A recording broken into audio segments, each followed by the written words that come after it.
so closely with the safer communities and with our community. And, you know, Dave, on behalf of all of us, to you and your team, we really value you, we really appreciate you, and thank you for your ongoing support.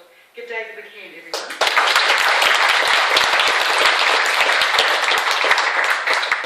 Yes, it is a hard act to follow. Firstly, Leo, it's lovely to meet you. I've run the National Policing Centre on many occasions over my time in the police. It's really wonderful to see that the people down there don't have two heads, because the information they come up with at the odd hours of the night is just wonderful. Sue, by all means, support your kids. We all do it, all of us with families. We'll do everything we can to support our kids. We might like to rip their head off from time to time, but they are our kids, and I support you 100%. I've gone through, I'm not going to say a great deal of this, I have to bow to the superior knowledge of the gentleman here. So I'm just going to give perhaps a little bit of a view of what I see in relation to this problem. The use of synthetic drugs has been a problem for us for a long period of time. I can think back many years to the different concoctions that have been used throughout our society.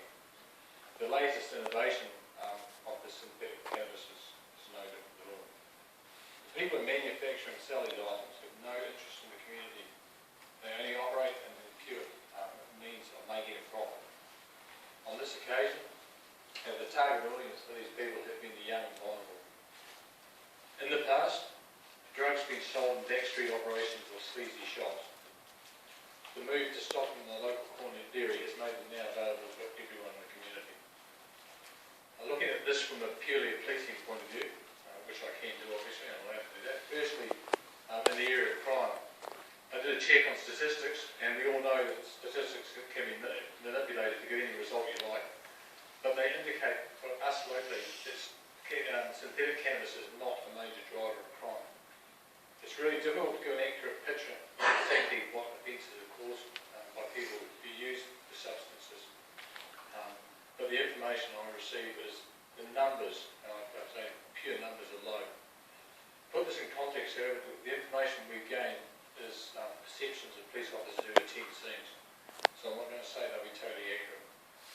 While we try to be accurate, the perceptions sometimes, the idea is sometimes caused by their own perceptions.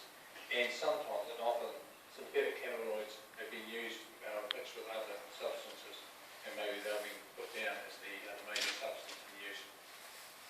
The second area, I think, which is more important, is community safety. And it's around community safety that manufactured drugs have the largest impact. We have a large number of calls of service that have been received by young people who struggle to deal with the effects of these substances. We've had people self-harming, families have become dysfunctional, and there's also been some serious health issues which could have resulted in death or even disability. And I say disability after death because a person who's seriously affected is an ongoing cost to society. Interesting listening to Leo, our oldest statistic I find of a person using synthetic cannabis was 24 and the youngest was 13, I think. So we fit exactly that profile. On the 9th of May, the government issued a temporary drug notice listing 2 of the ingredients of K2 and some of the other manufactured drugs illegal. My staff went around the dairies and the other shops and assisted them to remove their current stock from the counter on that day. The next day, 2 days later, I understand they were back on the market